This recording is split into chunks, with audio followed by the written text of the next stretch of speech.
G'day folks, it's Laura here, and today I'm going to be doing a flip cup pour, and I have all Jo Sonja paints here, and I'm going to be trialing them with Liquitex gloss pouring medium. So this is basically straight out of the bottle, although I've just got a little bit of a filter here to prevent any lumps from coming through. And I'm trialing some new pouring mediums to compare them to my standard pouring medium and see how they respond and the kind of outcomes that I get with the different paints that I typically use, which include the Jo Sonja, which are the very thin paints, as opposed to the Pebeo, which are much more viscous and have heavy body. Okay, so for today, it's just the Jo Sonja paints.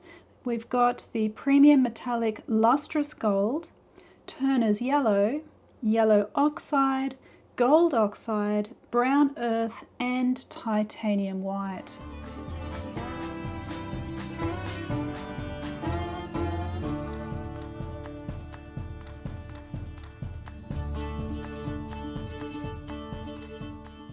I'm going to use just a little bit less of the Brown Earth because it's such a dark colour.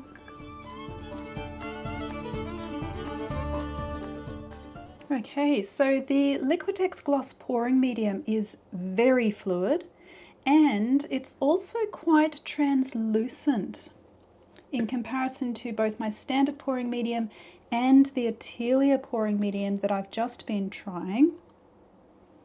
Now, because it is so fluid and because I'm mixing it with the Jo Sonja, the thin paints, I don't need to do this in a staged process. I can just add the pouring medium to the level that I want it.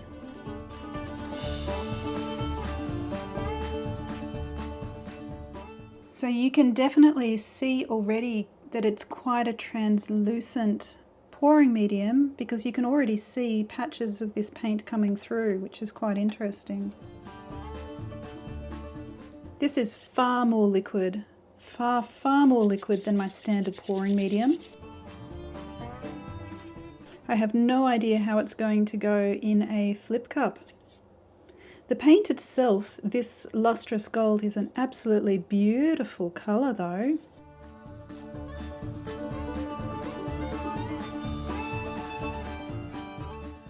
So there's no real trace, but there's also no real possibility of getting bubbles because the combination is just so fluid.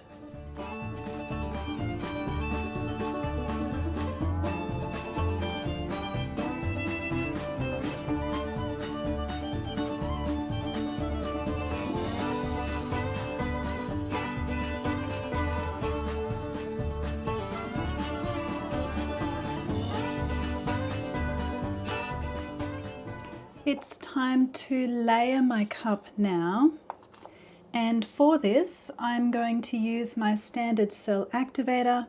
I'll link to a video on how to make this if you're interested. I'm going to start with a generous layer on the bottom and the sides of the cup. My goodness, this is fluid paint.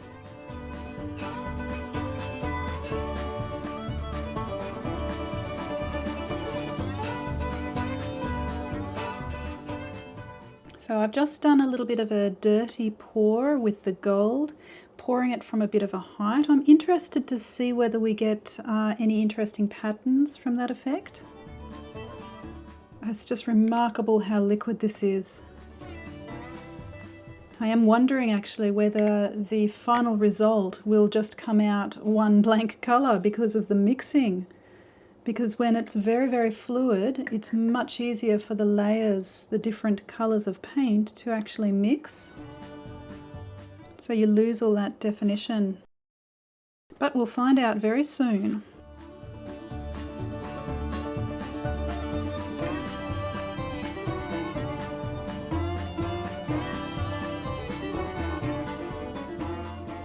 I can't even get these layers to stay on top anymore.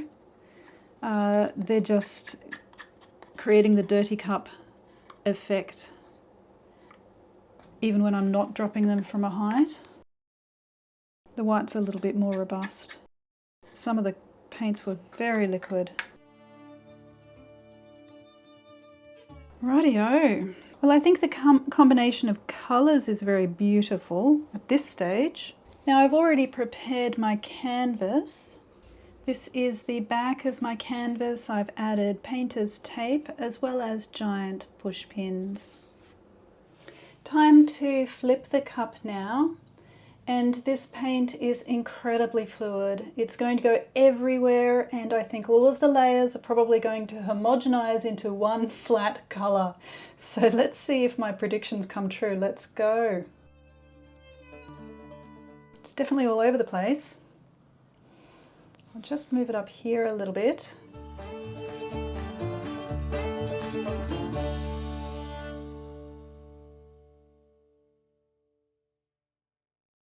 No real evidence of lacing.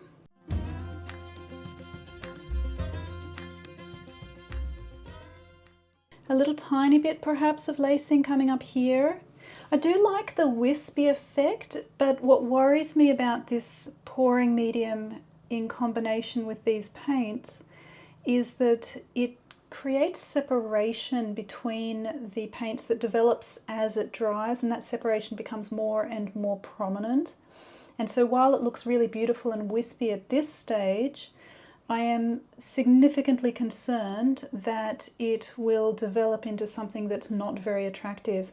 But anyway, I'll start by getting the rest of the paint out of the cup.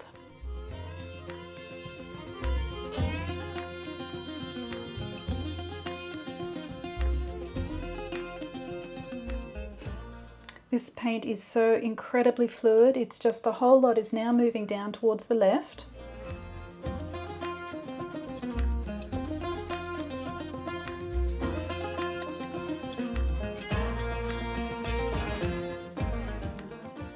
I do really like these colours though.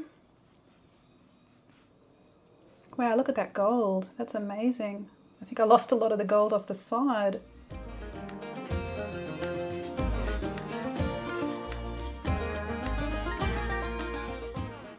Okay, wow, this paint is so fluid.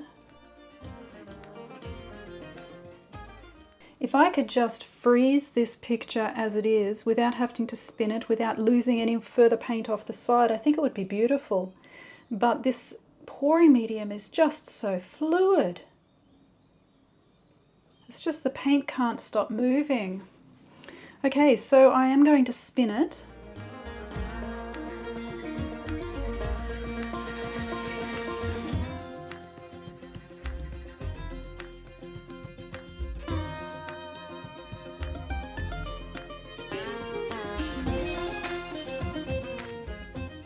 And to be honest, it is very similar to what I was expecting. The paint has homogenized to a very large degree because the layers were so thin.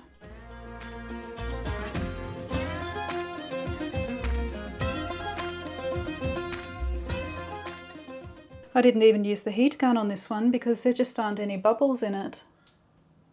Maybe there's one bubble. Maybe I will use the heat gun.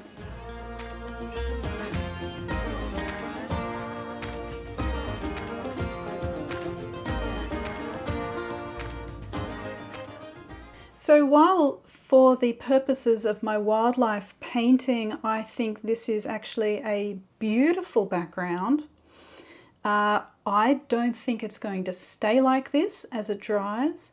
I think because the paint is so fluid, I'm just going to keep losing it off the edges. As you can see, so some of these cells that were up here have become more and more distorted as the paint has been seeping off the sides. And in terms of a traditional acrylic pour, because the paint was so fluid, it has homogenized in color. So it's the layers, they're creating very beautiful gradations as it is now. I just wish it would actually stay like that as it dries. But it's not really traditionally what we'd hope for when we do an acrylic pour. So I think this kind of tells me that the Liquitex pouring medium is not really going to be suitable for my purposes. And that's either with the thick Perbio paints or indeed with these thinner Jo Sonja paints. I think it's just literally far too thin a pouring medium for me.